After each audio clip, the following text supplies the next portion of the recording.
I love you. আপনারা দুইজন একসাথে আমাকে কেন প্রপোজ করতেছেন? আরে আপু, আমার বন্ধু আপনাকে ভালোবাসে, ও প্রপোজ করতেছে, আমি আপনাকে করতেছি না। ওর হইয়া আমি আপনাকে বইলা দিলাম আর কি। আপনার বন্ধু যদি আমাকে ভালোবাসে তাহলে উনি নিজের মুখে বলতে পারে না ওনার কি মুখ নাই? মুখ তো আছেই, কিন্তু কথা বলতে পারে না। কেন কথা বলতে পারে না কেন? মানে বোবা। পৃথিবীতে কি ছেলে মানুষের অভাব পড়ছে যে আমি দুনিয়ার সব ছেলেরাই একটা বোবা ছেলের সাথে রিলেশনে যাব? কেন যাব আমি? আপু, আপনি বুঝলেন না, আপনার তো সাত কপাল। আমার বন্ধু আপনাকে ভালোবাসে। এখন আপনার কাছ থেকে শিখতে হবে যে কোনটা সাত কপাল, তাই না? আমি কি দুর্ভাগ্য আর সৌভাগ্যের পার্থক্য বুঝি না? আমি আপনারে বিষয়টা বুঝাই বলি। একটা মেয়ে একটা ছেলের কাছে কি চায়? সময়, যত্ন, ভালোবাসাই তো। আমার বন্ধু কোনো কাজ করে না, ও আপনাকে সারাদিন সময় দিবে, আপনার যত্ন নিবে, আপনাকে ভালোবাসবে। কাজ করে না কেন? আব্বু, আপনি বিষয়টা এখনো বুঝলেন না। ও কাজ করবে কেমনে?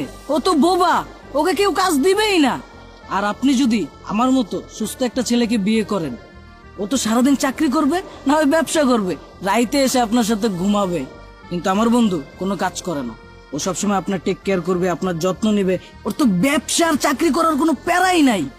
ওনার যদি কাজ বাজ না থাকে আর কাজই যদি না করে তাহলে সংসার চলবে কিভাবে? এটাও বুঝতেছে না। আমার বন্ধু এক বাপের এক ছেলে, বাবা নাই, মারা গেছে। আর মা মা আছে। ঢাকা শহরে বাড়ি আছে দুইটা। মাসে বাসা ভাড়ায় উড়ায় 3 লাখ টাকা। কি নাই ওর? টাকা পয়সা, বাড়ি গাড়ি সবকিছু আছে। মাসে মাসে ও আপনারা নিয়ে ওয়ার্ল্ড ট্যুর দিবে। আপু, এইবার আসি সংসার বিষয়টা নিয়ে। আপনার কপালে ননদ দেবর জুটবো না, এটার কোনো গ্যারান্টি আছে? যদি জুইটা যায় তাহলে আপনার জীবন ওইখানেই শেষ। আপনার যদি বিশ্বাস না হয়, আপনার কোনো বান্ধবীরে জিজ্ঞেস করেন যার ননদ দেবর আছে। আর আমার বন্ধু, ওর তো কেউই নাই, শুধু একটা মা, আর পুরা বাসা খালি। আপনি যদি ওরে বিয়ে করেন, আপনার কোনো প্যারাই হইব না। রিল্যাক্স, একটা বাসার মধ্যে 2-3 জন রিল্যাক্স। আর সবচাইতে ইম্পর্টেন্ট বিষয়, আমার বন্ধু তো বোবা, ও আপনার অনেক ভালোবাসে। আপনি যদি ওরে বিয়ে করেন, ও যদি আপনারা কোনোভাবে পায়া যায়, ও তো কোনো মেয়ের দিকেই তাকাইবো না। ও চিন্তা করবো আমি বোবা, একটা মেয়ে আমারে ভালোবাসে। এখন আমি যদি ওরে ঠকাই, অন্য মেয়ের কাছে যাই, আমার জীবনে তো কোনো মেয়েই জুটবো না।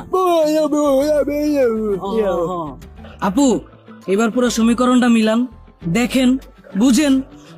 এমন একটা ভালোবাসার মানুষ পাইতেছেন যে সারা জীবন আপনার ভালোবাসবো, আপনার যত্ন নিব, আপনার টেক কেয়ার করব। আর সংসারে কোনো অশান্তি নাই, ও আপনারা ছাইরাও যাইবো না, টাকা পয়সারও কোনো ঝামেলা নাই। আর ননদ দেবর তো নাই, আর কিছু চাই আপনার? কোন ওই দেখো চুপ করে দাঁড়ায় রয়েছে। এমন একটা ভালোবাসার মানুষ পাইতেছেন, এটা তো আপনার সাত কপাল। এখন কোন, আপনি কি রাজি?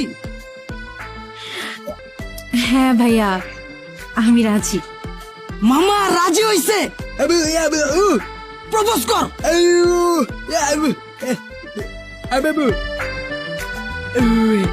Yes!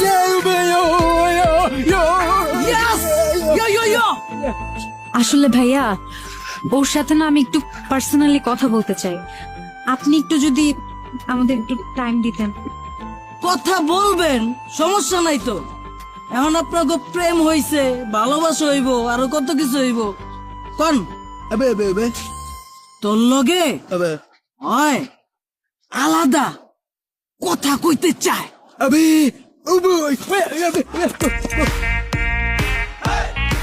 খাওয়া দাওয়া শেষ, সোনার বাংলাদেশ।